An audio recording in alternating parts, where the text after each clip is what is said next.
Hello friends, তোমরা সবাই কেমন আছো? আশা করে ভালো আছো। আমিও ভালো আছি তোমাদের ভালোবাসায়।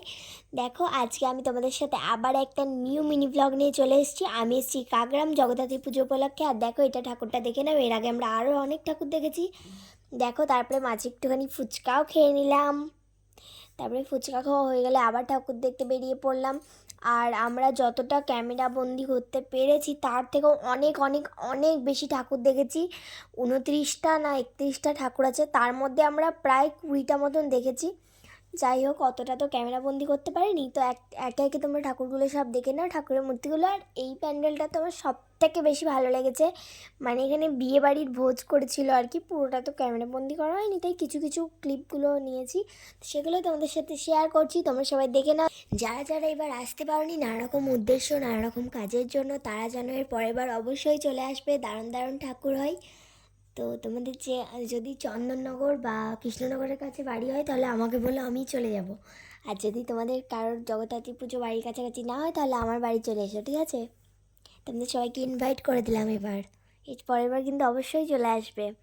দেখো, এখানে বিয়ে দেওয়া হচ্ছে, পুরোহিত বিয়ে দিচ্ছে দুটো পুতুলের। কত সুন্দর লাগছে না দেখতে?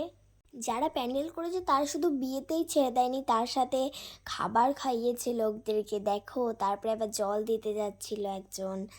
তারপরে ঠাকুরটাও দেখতে চলে এসছে ওদের বিয়ে। ঠাকুরটাও আমরা দেখে নিলাম। আর এটা হচ্ছে কাকগ্রামের সব থেকে পুরনো জগদ্ধাত্রী ঠাকুর। তোমরা সবাই প্রণাম করে নাও খুব ভালো করে।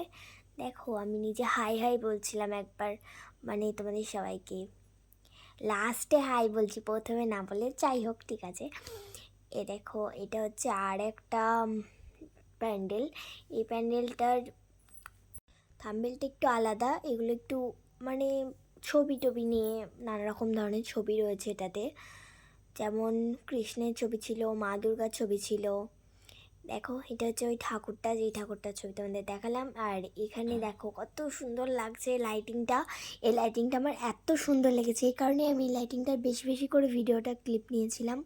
কিন্তু অতটা তো দিতে পারিনি, দেখে নিল ওই লাইটিংয়ের ঠাকুরটা। আর এটা হচ্ছে আমার সবথেকে ফেভারিট ঠাকুর। আমার প্রতিবার গিয়ে এই ঠাকুরটা সবথেকে বেশি ভালো লাগে দেখতে। সোনালি ঢাকের সাজ পরে তো, ওই কারণে।